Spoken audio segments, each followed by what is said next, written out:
OPC अनि BPC cement, जसको विश्वसनीयता छ अमूल्य। अटल पावर, भरोसा प्रबल, निर्माण अटल।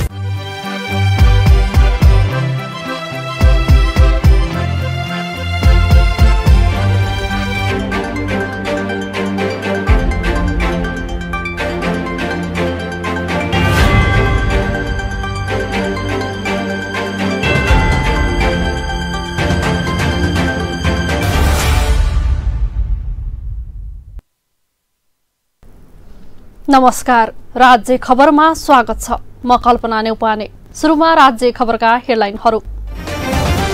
सांसदकै गुनासोलाई सम्बोधन गर्न 1.5 अर्ब छुट्याएको लुम्बिनी सरकारको भनाई।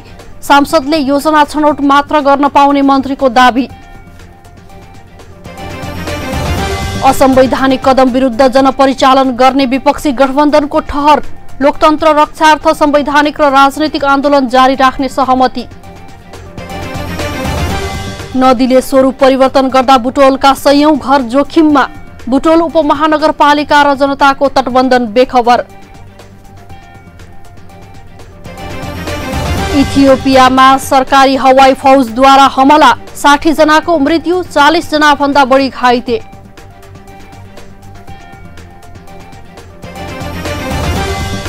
र कोरोना महामारीले नामिबियाको अवस्था खराब। नेपालले स्पेनमा खेल्ने तय भएको त्रिकोणात्मक सिरिज स्थगित।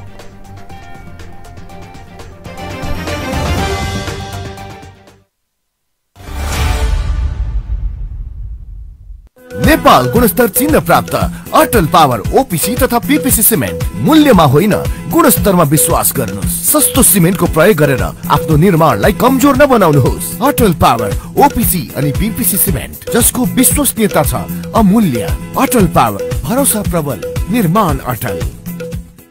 अब ढुक्क हुनुहोस्। धेरै समयदेखि प्रतीक्षा गरिएको विश्व प्रसिद्ध ढलान प्रविधि अब रूपन्देहीमा स्थापित भएको छ। न मिस्त्रीको समस्या, न सिमेन्ट गिट्टी बालुवा खोज्ने र राख्ने ठाउँको समस्या, न त चुहिने भत्किने, न फिनिसिङकै समस्या। दिनभरि लाग्ने काम 2 घण्टामा तमाम। गुणस्तरीय ओपीसी सिमेन्ट, धोएको गिट्टी बालुवाबाट रेडीमिक्स कंक्रिट तयार गरी घर, पुल, बाटो तथा अन्य संरचना तयार गरी वर्षौंसम्म ढुक्क हुनुहोस्। लुम्बिनी आरएमसी रेडीमिक्सबाट कंक्रिट ल्याएर घर ढलान गरे। जिन्दगी भरिको लागि ढुक्क भए। तपाई ढुक्क हुनुहोस्। गुणस्तर लुम्बिनी आरएमसीले दिन्छ। लुम्बिनी रेडीमिक्स कंक्रिट प्रणाली, तिलोत्तमा 12, मङ्गलापुर, रूपन्देही। फोन 071 562 391, मोबाइल 98 570 35 966 र 98 026 52 956। लुम्बिनी रेडीमिक्स कंक्रिट प्रणाली।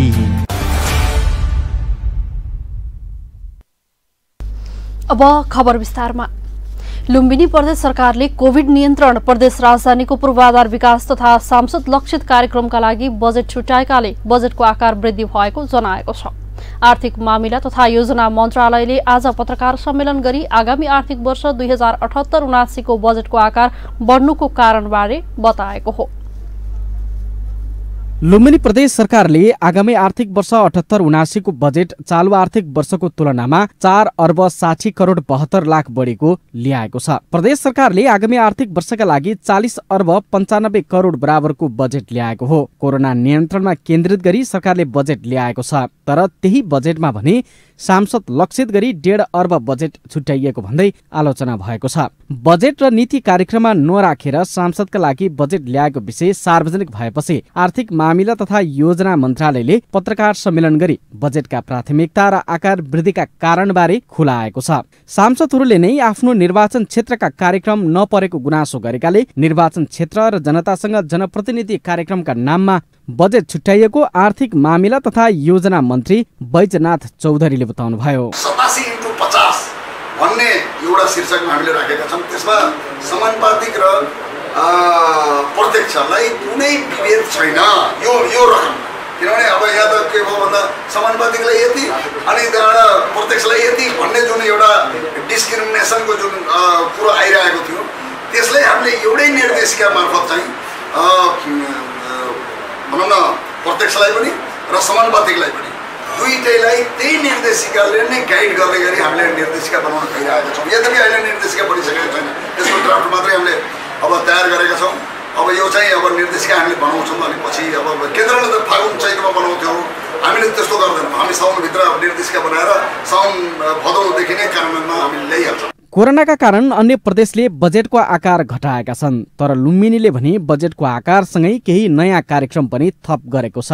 कोभिड नियन्त्रण, दायित्व सृजना भएका सडकहरूका लागि स्रोत थप्नुपर्ने, सिँचाइ र खानेपानीका योजना पूरा गर्नुपर्ने, उद्योग, कृषि र वन क्षेत्रमा नयाँ कार्यक्रम सञ्चालनका लागि समेत थप स्रोत आवश्यक भएकाले बजेटको आकार बढाइएको मन्त्री चौधरीको भनाइ छ।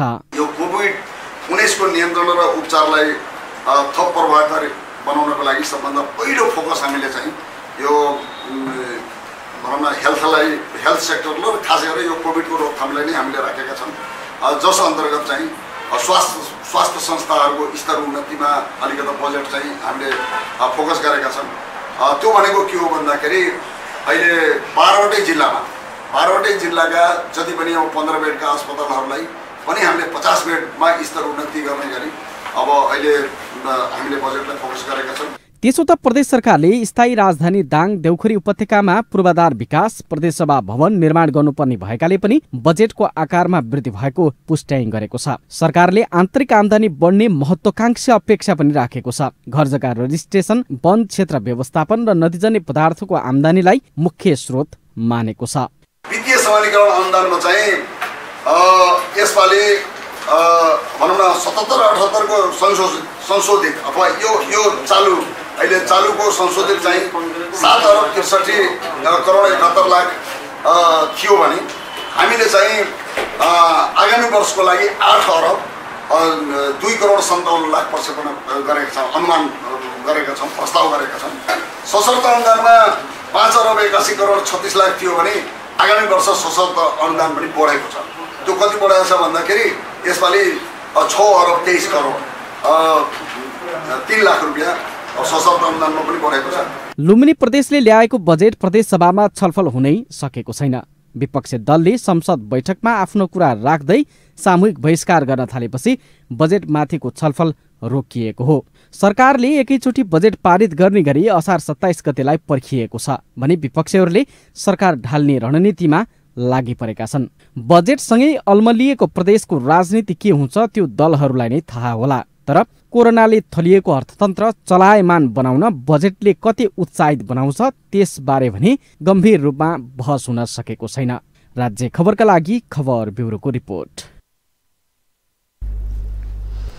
नेपाली कांग्रेसका सभापति शेरबहादुर देउवाले प्रधानमन्त्रीले मुलुकलाई संकटमा धकेल्न खोजेको आरोप लगाउनु भएको छ।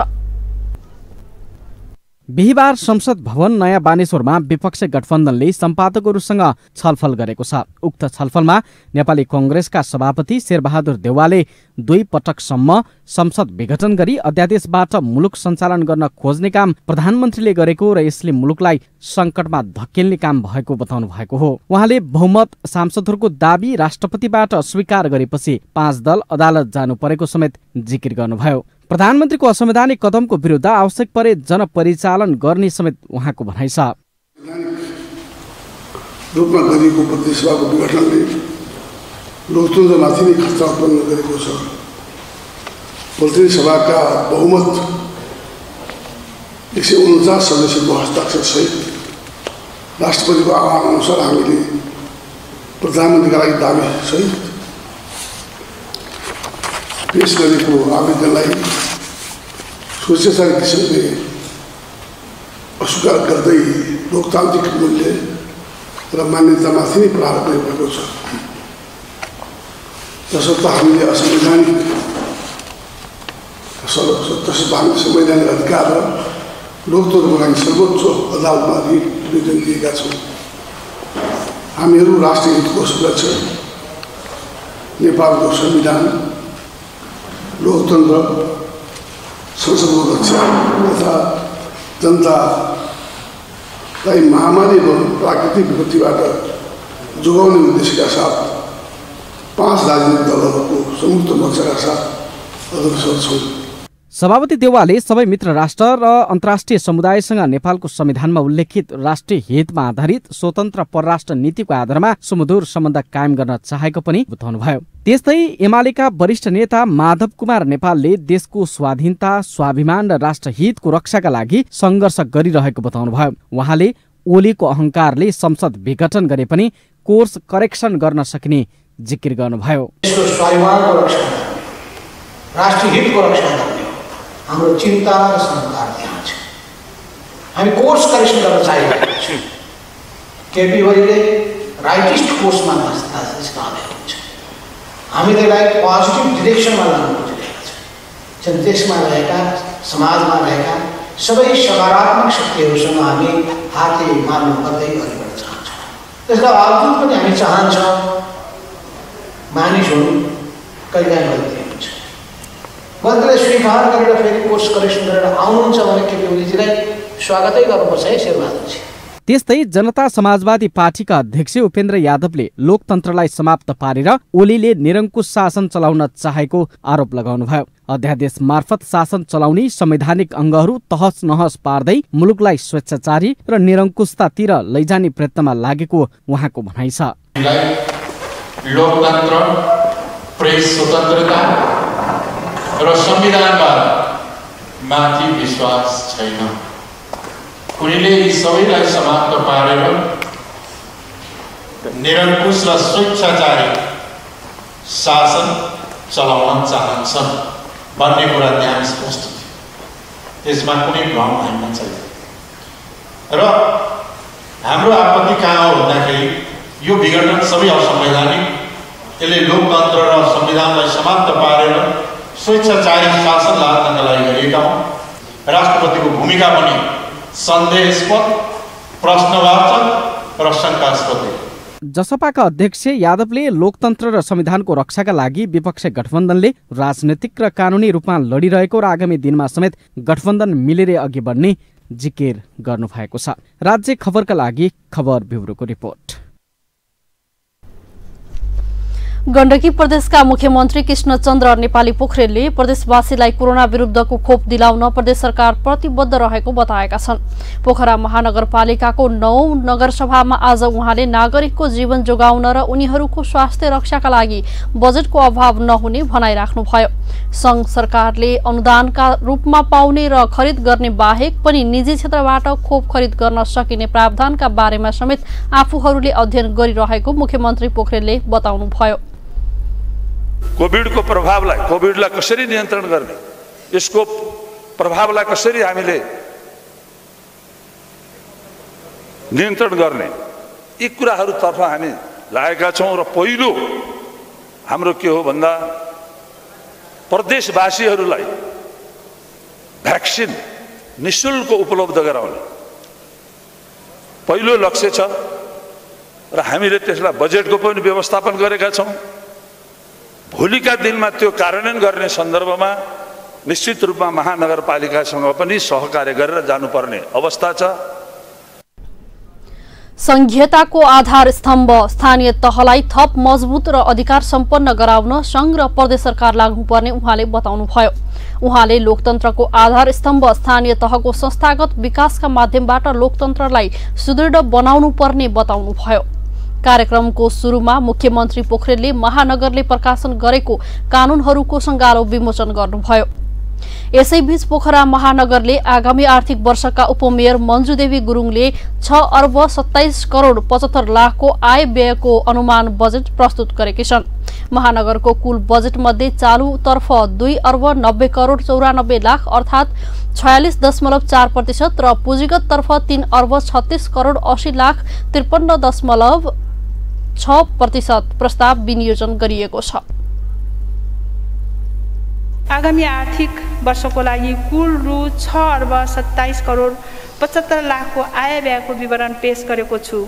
न्यून हुन जाने बजेट पूर्ति गर्न गत आवको सञ्चित मौजात र चालु आवको अन्त्यमा बचत हुने रकमबाट बेहोरिनेछ। तपाईँ अहिले राज्य खबर हेर्दै हुनुहुन्छ। पालो भएको छ विश्रामको। विश्रामपछि हामीसँगै रहनेछन्। नदीले स्वरूप परिवर्तन गर्दा बुटोलका 100औं घर जोखिममा। बुटोल उपमहानगरपालिका र जनताको तटबन्धन बेखबर। इथियोपियामा सरकारी हवाई फौजद्वारा हमला। 60 जनाको मृत्यु, 40 जना भन्दा बढी घाइते।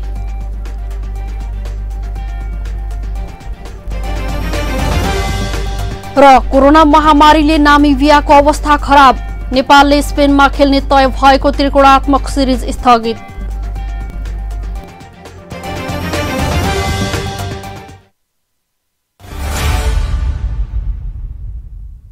के तपाईलाई थाहा छ नेपाल दूध, मासु, अण्डा र माछामा आत्मनिर्भर हुँदैछ अनि यही दूध, मासु, अण्डा र माछाको सेवनले कोभिड-19 जस्ता रोग विरुद्ध प्रतिरोधात्मक क्षमताको विकास हुन्छ।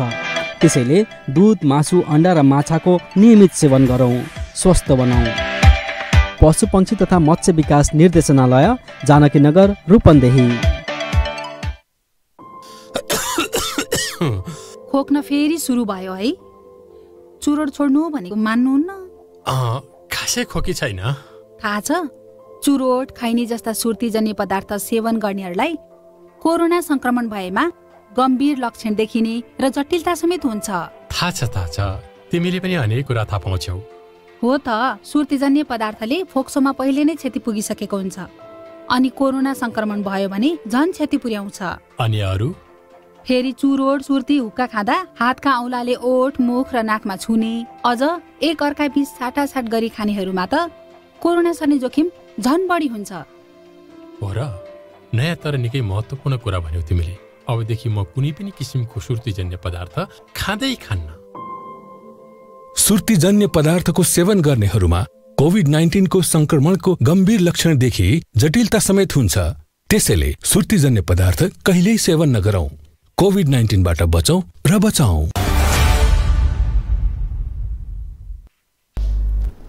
विश्रामपछि पुनः स्वागत छ। अब बाँकी खबर। रूपन्देहीका किसानलाई वरदान र नदी तटीय क्षेत्रका जनताका लागि अभिशाप बनेको तिनाउ नदीले स्वरूप परिवर्तन गरेपछि बुटोल उपमहानगरपालिका 11 बिना पातेका 100 घर जोखिममा परेका छन्। नदीले आफ्नो पुरानो बहाव क्षेत्र परिवर्तन गरेर दक्षिण चापेर बग्न थालेपछि यस्तो समस्या उत्पन्न भएको हो। यही असार 1 र 2 गते नदीमा आएको बाढीले 1 दर्जन बढी घरमा क्षति पुर्याइसकेको छ।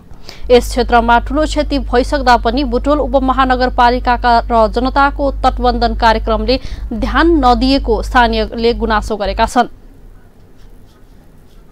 अनि यो त अब खोलालाई आफ्नो ठाउँबाट उसको आफ्नो जुन ठाउँको धार हो खोलाको जहाँबाट बग्ने गरे हो त्यहीँबाट बगाउनलाई अब तटबन्धन गरेर अब त्यो वालहरू लगाएर यही गर्नुपर्छ। यसले धेरै क्षति गर्यो हजुर। यहाँ पहिलो पनि यो 59 सालमा यो निकै काट्यो थियो अनि पछि यो 4 महिलर नगरपालिकाले यहाँ ज्याली अलिअलि यहाँ 4 महिलर राख्ने गरेको थियो। अहिलेको बाढीले असार 1 गतेको बाढीले धेरै कटनी गरेर त्यो ज्याली खुट्टलेर अनि त्यो 4 महिलको उरु थियो एकदमै बगाउँदै हुन्छ। हाम्रो 3टा घर चाहिँ गइसक्यो, अरूको झुन्नी राखेर टोइलेट बाथरुमहरू कोहीको पछाडि गइरहेछ र यहाँबाट तलतिर 8-10 घर चाहिँ गर्छ पहिलो त नगरको।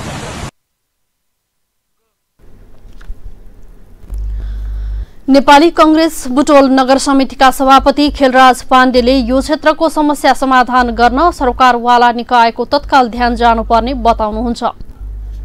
जस्तो लाग्छ तपाईलाई अहिले बुटोल 11 को यो पवित्र नगर क्षेत्र किनौ नदीको कटानका कारणले अत्यन्त जोखिममा परेको छ। यो क्षेत्र यहाँनिर कटान हुँदाखेरि बुटोल वार्ड नम्बर 9 को यो मिलनचोक पछाडिको क्षेत्र पनि यसमा असर परेको छ र यो जुन समयमै गर्नुपर्ने काम थियो नगरपालिकाले प्रदेशको भौतिक योजना मन्त्रालय र केन्द्रीय मन्त्रालयले यो कामहरू जनताको तटबन्धनले यी कामहरू अधुरो राखेको कारणले यो चाहिँ अहिले धेरै कटानको समस्याहरू आएको छ र यो कामलाई नगरपालिकाले तत्काल नेतृत्व गरेर पहल गरेर सम्बन्धित ठाउँहरूका विज्ञहरूलाई सम्बन्धित ठाउँका कार्यालयहरू प्रमुखहरूलाई तत्काल राखेर आज भोलिमै यसको टुङ्गो लगाउनुपर्छ। तिनाउ संरक्षणमा जनताको तटबन्धन कार्यक्रम अन्तर्गत हालसम्म करिब 80 करोड बढी रकम खर्च भइसकेको छ। तर नदी संरक्षणको काम प्रभावकारी नहुँदा यस क्षेत्रको समस्या प्रत्येक वर्ष समस्या उत्पन्न हुँदै आएको छ। रूपन्देहीका प्रायजसो स्थानीय तहहरूमा असन्तुष्टिका बीच नीति तथा कार्यक्रम र आगामी वर्षको बजेट सार्वजनिक भएको छ। प्राय गाउँपालिकामा वडा अध्यक्ष, वडा सदस्य र गाउँपालिका अध्यक्षमा वडामा दिइने बजेट सिलिङको बारेमा असन्तुष्टि जनाएका छन्। रूपन्देहीको ओमसतिया गाउँपालिकामा बजेट र नीति तथा कार्यक्रम आएन। अहिले अन्तिम बजेट भएको भन्दै वडा अध्यक्षहरू निर्धारित बजेटको अधिकांश रकम मागेपछि त्यहाँको गाउँसभा नै प्रभावित बन्यो। निर्धारित समयमा गाउँसभाका सदस्यहरू उपस्थित नभएपछि गणपूरक संख्या नपुगेको बताउँदै गाउँपालिकाले सभा अर्को मितिसम्मको लागि स्थगित गरेको थियो। वडा अध्यक्ष शिवकुमार धवालले गाउँपालिका अध्यक्ष हिरा केवट आफ्नै मनमानी तरिकाले गाउँपालिका सञ्चालन गर्न खोजेपछि सभा बहिष्कार गरेको बताउनुभयो। गाउँपालिकाबाट विकास भए तापनि वडाबाट विकास भए तापनि पैसा गाउँपालिकाको हो। अनि हामीलाई सिलिङ चाहिँ तपाईँले वर्षाल पनि हामीले 2 करोड मागेको थियौँ। गत वर्ष यो भन्दा अगाडि पनि 2 करोडमा चाहिँ हामीले अब पार्टीद्वारा दबाब गरेर अब उहाँहरू चाहिँ अब अल्पमा परिसकेपछि पार्टीद्वारा दबाब गरी 1 करोड 5 लाख रुपियाँ दिनुभयो। त्यसपछि अहिले आएर यो वर्षमा उहाँले पैसा लुकाएर हामीलाई 73 लाख प्लस 7 लाख प्रशासनिक खर्च दिएर चाहिँ 80 लाख रुपियाँ पुरा यो अहिले जुन चलिरहेको छ हालसालको 77-78 मा दिनुभएको रहेछ। यता गाउँपालिका अध्यक्ष हिरा केवटले भने वडा अध्यक्षहरूले वडामा 2 करोड बजेट छुट्टै माग गरेको बताउनुभयो। उहाँले गाउँपालिकाको बजेट 15 करोड हाराहारीमा मात्र रहेकोले माग पूरा गर्न नसकिने बताउनुभयो। जम्मा हामीसँग 15 करोड पैसा छ। 15 करोड मध्ये 9 करोडको चाहिँ अनिवार्य दायित्व चाहिँ अब यो शाखाहरूमा गइरहेछ। बचेको हामीसँग 7 करोड हो। 7 करोड पैसा मध्ये उहाँहरूले के भन्नुहुन्छ हामीले 2 करोड दिनुहोस् अरू तपाईँ जसरी चलाउनुहोस् भन्ने बाहेकहरू अहिलेसम्मको। रूपन्देहीको दक्षिणी क्षेत्र मर्चवारको पालिकाहरूमा पनि बजेट सिलिङकै मारमा परि बहुमतको आधारमा नीति तथा कार्यक्रम र बजेट पेश गरेका छन्। मर्चवारी गाउँपालिकाका 7 वटै वडा अध्यक्षहरूले गाउँसभा बहिष्कार गरेका छन्। वडामा सिलिङै गए छैन के को प्रतिशत गर्ने जानकारी छैन के को प्रतिशत गर्ने कमसेकम जानकारी हुनु पर्यो। यति सिलिङ कार्यपालिकाबाट निर्णय गरेर सिलिङ पठाएपछि यति हामी बजेट वडाका कमिटीहरू बसेर निर्णय गर्थे कुन ठाउँमा के योजना छनौट गर्न पर्छ त्यो गर्थे। तर त्यस्तो कुनै भएको छैन। त्यही भएर हामी बहिष्कार गर्छौँ। बजेट बारे कुरा नमिल्दा मर्चवारकै कोटीमाई गाउँपालिकाले जिल्ला सदरमुकाम भैरवाको होटल पौवामा आफ्नो गाउँसभा सम्पन्न गरेको छ। केही स्थानीय जनप्रतिनिधिले गाउँपालिकामा सभा गर्न नदिन गाउँपालिकामा नै तालाबन्दी गराएपछि भैरवाको होटलमा गाउँसभा सम्पन्न गरेको छ। विवादले भैरवामा गाउँसभा गरिए पनि कोटीमाई गाउँपालिकाका प्रमुख प्रशासकीय अधिकृत दिनेश कुमार गौडाले कार्यक्रम गर्ने स्थल नरहेकोले जिल्ला सदरमुकाममा कार्यक्रम गर्नु परेको बताउनुभयो। सभा हाल निर्माणाधीन अवस्था रहेको र आगामी आर्थिक वर्षसम्म त कम्प्लिट हुने हाम्रो एउटा अनुमान रहेको छ र अहिले कोरोना महामारी संक्रमण फैलिरहेको अवस्थामा त्यहाँ सोशल डिस्टेन्स मेन्टेन गर्न गाह्रो हुने र हाम्रो कार्यालय भवनमा सम्पूर्ण जनप्रतिनिधि कर्मचारी नअट्ने हुनाले हामीले भैरवामा सभा हालमै कार्यक्रम गर्न बाध्य भएका छौँ। तर यो हाम्रो रहर होइन, हाम्रो यो बाध्यताको कुरा छ। यसबाहेक जिल्लाका अन्य स्थानीय तहहरूमा निर्धारित समयभित्र नै नीति तथा कार्यक्रम र बजेट पेश भएको छ। 16 वटा स्थानीय तह रहेको रूपन्देहीमा 1 वटा उपमहानगरपालिका, 5 वटा नगरपालिका र 10 वटा गाउँपालिका छन्। राज्य खबरका लागि भैरवाबाट राधेश्याम विश्वकर्माको रिपोर्ट। रूपन्देहीको रोहिणी गाउँपालिकाले गाउँपालिकामा रहेका आमा र शिशुको स्वास्थ्यलाई ध्यानमा राखी उपाध्यक्ष सुत्केरी प्रोत्साहन कार्यक्रम सञ्चालन गर्ने भएको छ। रोहिणी गाउँपालिकाले आर्थिक वर्ष 2078-79 को नीति तथा कार्यक्रममा उपाध्यक्ष सुत्केरी प्रोत्साहन कार्यक्रम ल्याएको हो। रूपन्देहीको रोहिणी गाउँपालिकाले गाउँपालिकामा रहेका आमा र शिशुको स्वास्थ्यलाई ध्यानमा राखी उपाध्यक्ष सुत्केरी प्रोत्साहन कार्यक्रम सञ्चालन गर्ने भएको छ। रोहिणी गाउँपालिकाको आर्थिक वर्ष 2078-69 को नीति तथा कार्यक्रममा उपाध्यक्ष सुत्केरी प्रोत्साहन कार्यक्रम समेटिएको छ। नीति तथा कार्यक्रममा प्रजनन स्वास्थ्यमा पहुँच अभिवृद्धि गर्न प्रस्तुति गृह निर्माण र सञ्चालनलाई व्यवस्थित र प्रभावकारी बनाइने भनिएको छ। आज नीति तथा कार्यक्रम सार्वजनिक गर्दै अध्यक्ष सनोज कुमार यादवले श्रावण 1 गतेदेखि नै कार्यान्वयन हुने बताउनुभयो। आमा र शिशुको स्वास्थ्यलाई ध्यान राखी बर्थिङ सेन्टर तथा अस्पतालमा सुरक्षित सुत्केरी गराउन प्रोत्साहन गर्ने र बर्थिङ सेन्टर तथा अस्पतालमा प्रसुति गराउनका लागि रोहिणी गाउँपालिकाभित्र स्थायी बसोबास भएका सुत्केरी महिलालाई कार्यविधि बनाई श्रावण 1 गतेदेखि नै कार्यान्वयन गर्ने गरी उपाध्यक्ष सुत्केरी प्रोत्साहन कार्यक्रम सञ्चालन गरी पोषण सामग्री उपलब्ध गराउने नीति ल्याइनेछ। बर्थिङ सेन्टर तथा अस्पतालमा प्रसुति गराएका रोहिणी गाउँपालिका भित्र स्थायी बसोबास भएका सुत्केरी महिलालाई उपाध्यक्ष सुत्केरी प्रोत्साहन कार्यक्रम अन्तर्गत पोषण सामग्री उपलब्ध गराउने नीति लिएको छ। बजेट कार्यान्वयनमा देखा परेका वर्तमान चुनौतीलाई हेर्दै यस वर्ष साउनदेखि नै योजना तथा कार्यक्रमहरू सुरु गरिने गाउँपालिकाका प्रमुख प्रशासकीय अधिकृत रोमनाथ नेउपानेले बताउनुभयो। हाम्रो रोहिणी राम्रो रोहिणी भन्ने मान्यताका साथ कृषि पूर्वाधार विकास शिक्षा स्वास्थ्य संस्कृति र सभ्यतालाई रोहिणी गाउँपालिकाले अघि सारेको उहाँले बताउनुभयो। हाम्रो रोहिणी राम्रो रोहिणी भन्ने मान्यताका साथ कृषि पूर्वाधार विकास शिक्षा स्वास्थ्य संस्कृति र सभ्यतालाई रोहिणी गाउँपालिकाले अघि सारेको उहाँले बताउनुभयो। आर्थिक वर्षको नीति तथा कार्यक्रम बजेट कार्यान्वयनमा देखा परेको वर्तमान चुनौतीलाई सामना गर्दै हाम्रो रोहिणी राम्रो रोहिणी भन्ने मान्यताको साथ रोहिणी गाउँपालिकाले अघि सारेको छ। यस वर्ष कोभिड-19 को कारण गाउँपालिकाको विकास निर्माणदेखि अन्य सबै कार्यहरू प्रभावित भएको र बेरोजगारी समेत बढेको अवस्थामा पालिका स्तरमै रहेका विभिन्न औद्योगिक प्रतिष्ठानको सहकार्यमा रोजगारीको व्यवस्था गरिनेछ। यसैबीच रोहिणी गाउँपालिकाका वडा अध्यक्ष इन्द्रमान चौधरीले बजेट सार्वजनिक गर्नुभएको थियो। रोहिणी गाउँपालिकाले 55 करोड 72 लाख 30 हजार बराबरको बजेट सार्वजनिक गरेको छ। आर्थिक वर्ष 2078-79 मा को बजेट अनुमानित बजेट रु 55 करोड 72 लाख 30 हजार चाहिँ अनुमान गरेको छ। गाउँपालिकाको आर्थिक वर्ष 78-79 को बजेटको स्रोत त्यही अनुसार रहेको छ। आन्तरिक आम्दानी रु 2 करोड 15 लाख, संघीय सरकारबाट प्राप्त रकम रु 42 करोड 24 लाख 77 हजार, प्रदेश सरकारबाट प्राप्त रु 4 करोड 22 लाख 53 हजार, जिल्ला समन्वय समितिबाट रु 2 करोड 40 लाख, अन्य स्रोतबाट प्राप्त रु 1 करोड 70 लाख, बैंक मौजदात रु 3 करोड गरी जम्मा वार्षिक बजेट 55 करोड 72 लाख 30 हजार। बजेट बाँडफाँड ल्याएका विषयगत क्षेत्रहरूमा ल्याए बमोजिम गरेको छु।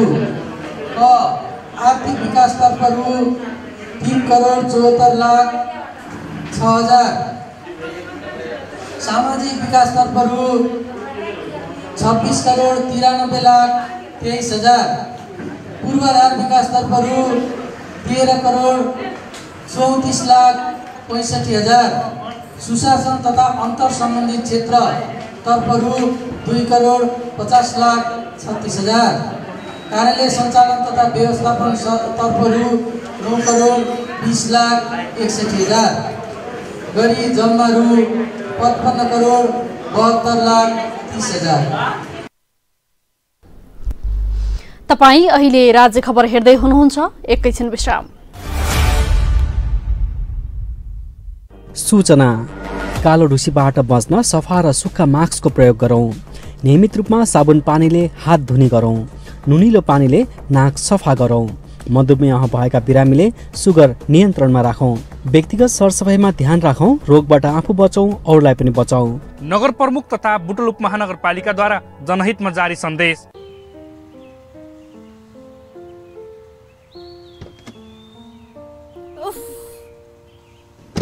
तिमीले फेरि चुरोट खान थालेको? कुर्दा कुर्दै एउटा मात्रै। जति भने नि मान्दैनौ। जान्न म कतै नि। एकछिन कुर्दा पनि। सरी बाबा, सरी, गल्ती भयो। तिम्रो कसम, अबदेखि खान्न। बरु जाउँ कतै लन्च खान। चुरोट, हुक्का, खैनी जस्ता सुर्तीजन्य पदार्थ पूर्ण रूपमा निषेध भएको रेस्टुरेन्टमा मात्रै जान्छु म। मलाई पनि थाहा छ, चुरोट, खैनी जस्तो सुर्तीजन्य पदार्थले मलाई, तिमीलाई र भविष्यमा हामीबाट जन्मने बच्चालाई समेत असर गर्न सक्छ। धूम्रपान तथा सुर्तीजन्य पदार्थको सेवन कहिल्यै नगरौं। आफ्नो स्वास्थ्यप्रति आफै सजग र जिम्मेवार बनौं। राज्य खबरमा विश्रामपछि पुनः स्वागत छ। बाँकी खबर अघि हेडलाइन पुनः एकपटक। सांसदकै गुनासोलाई सम्बोधन गर्न 1.5 अर्ब छुट्याएको लुम्बिनी सरकारको भनाई। सांसदले योजना छनौट मात्रै गर्न पाउने मन्त्रीको दाबी। असंवैधानिक कदम विरुद्ध जनपरिचालन गर्ने विपक्षी गठबन्धनको ठहर। लोकतन्त्र रक्षार्थ संवैधानिक र राजनीतिक आन्दोलन जारी राख्ने सहमति।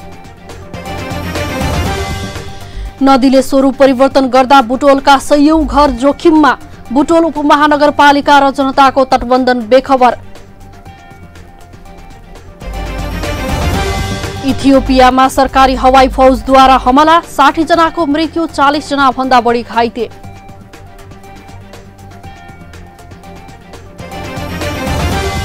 र कोरोना महामारीले नामिबियाको अवस्था खराब, नेपालले स्पेनमा खेल्ने तय भएको त्रिकोणात्मक सिरिज स्थगित।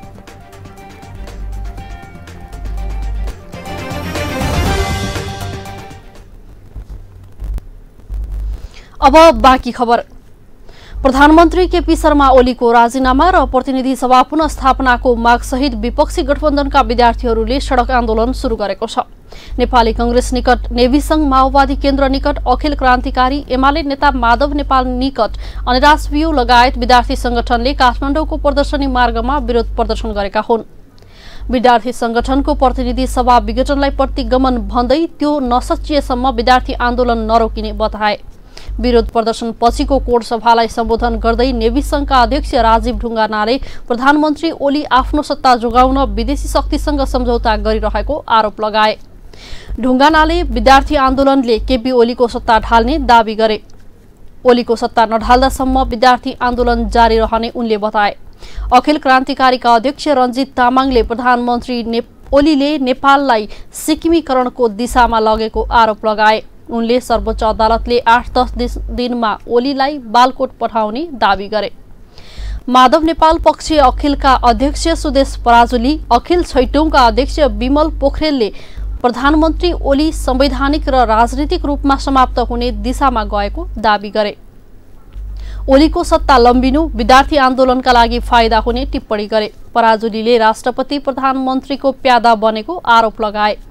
प्रदर्शनी मार्गको आरआर क्याम्पस अगाडि उभिएर विद्यार्थीले प्रतिनिधि सभा पुनः स्थापनाको माग गर्दै नाराबाजी गरेका थिए। अब विदेशको खबर। उत्तर पूर्वी इथियोपियाको टिग्रे क्षेत्रमा रहेको एउटा बजारमा सरकारी हवाई फौजले गरेको आक्रमणमा दर्जनौं मानिसहरूले ज्यान गुमाएका छन्। इथियोपियाको हवाई फौजले उक्त क्षेत्रको राजधानी मिकाइलीबाट 25 किलोमिटर टाढा अवस्थित टोगोगा बजारमा आक्रमण गरेको प्रत्यक्षदर्शीलाई उद्धृत गर्दै बीबीसीले जनाएको छ। इथियोपियाको सेनाले गैर सैनिकहरूलाई निशान नबनाएको बताउँदै आफ्नो हमलाले आतंकवादीहरूलाई निष्क्रिय बनाउने उद्देश्य राखेको जनाएको छ। टिग्रेको विद्रोही सेनाले हालैका दिनमा आफूहरूले प्रगति गरिरहेको बताउँदै आएका थिए। इथियोपियाको सरकारले त्यसलाई अस्वीकार गरिरहेको थियो। रेड क्रसको अन्तर्राष्ट्रिय कमिटी आईसीआरसीले आफूले घाइते व्यक्तिहरूको उद्धारमा सघाएको जनाएको छ। यसैबीच संयुक्त राष्ट्रसंघले इथियोपियाको सरकारलाई हवाई हमलाका विवरणबारे अनुसन्धान गर्न भनेको छ। करिब 8 महिना अघि द्वन्द्व सुरु भए यता हजारौं व्यक्तिले ज्यान गुमाएका छन् भने लाखौं विस्थापित भएका छन्। मिकाइलीको एउटा प्रमुख अस्पतालका चिकित्सकले बीबीसीलाई कम्तीमा 60 जना मारिएको र 40 जना भन्दा बढी घाइते भएको बताएका छन्। उक्त संख्या अझ बढ्न सक्ने ठानिएको छ। अब खेल खबर। नेपाल, नामिबिया र स्कटल्याण्ड बीच स्पेनमा हुने भनिएको त्रिदेशीय क्रिकेट स्थगित भएको छ। आईसीसी विश्वकप क्रिकेट लिग 2 अन्तर्गत स्पेनमा हुने भनिएको श्रृंखला स्थगित भएको हो। नामिबियामा कोरोना भाइरसको संक्रमणका कारण अवस्था असहज भएपछि श्रृंखला स्थगित गर्नु परेको अन्तर्राष्ट्रिय क्रिकेट काउन्सिल आईसीसीले जनाएको छ। नामिबियाका केही खेलाडीमा समेत कोरोना देखिएको छ। आईसीसीका अनुसार यो श्रृंखला आउँदो 2022 जुलाईमा हुनेछ। यसअघि आउँदो जुलाई 20 देखि 30 अर्थात् साउन 5 देखि साउन 15 सम्म हुने तय भएको थियो। नेपाली टोलीले मंगलबारदेखि प्रशिक्षण समेत सुरु गरेको थियो। लिग अन्तर्गत Nepal, Oman, America, Namibia, Scotland, Papua New Guinea र यूएईले 9 वटा श्रृंखला खेल्ने तालिका थियो। तर नेपालले जम्मा एउटा मात्रै श्रृंखला खेलेको छ। राज्य खबरको अन्त्यमा आइपुग्यौं। जाँदा जाँदै हेडलाइनहरू। सांसदकै गुनासोलाई सम्बोधन गर्न 1.5 अर्ब छुट्याएको लुम्बिनी सरकारको भनाई। सांसदले योजना छनौट मात्र गर्न पाउने मन्त्रीको दावी। असंवैधानिक कदम विरुद्ध जनपरिचालन गर्ने विपक्षी गठबन्धनको ठहर। लोकतन्त्र रक्षार्थ संवैधानिक र राजनीतिक आन्दोलन जारी राख्ने सहमति। नदीले स्वरूप परिवर्तन गर्दा बुटोलका 100औं घर जोखिममा। बुटोल उपमहानगरपालिका र जनताको तटबन्धन बेखबर। इथियोपियामा सरकारी हवाई फौजद्वारा हमला। 60 जनाको मृत्यु, 40 जना भन्दा बढी घाइते।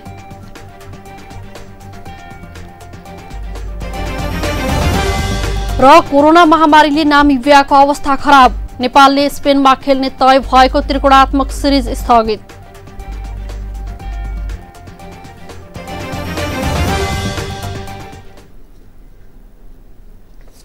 हवस् त राज्य खबर अहिलेलाई यही सकिन्छ। अर्को खबर बुलेटिनमा उपस्थित हुनेछौं। सूचना, समाचार र मनोरञ्जनका लागि हेर्दै गर्नुहोला राज्य टेलिभिजन। नमस्कार।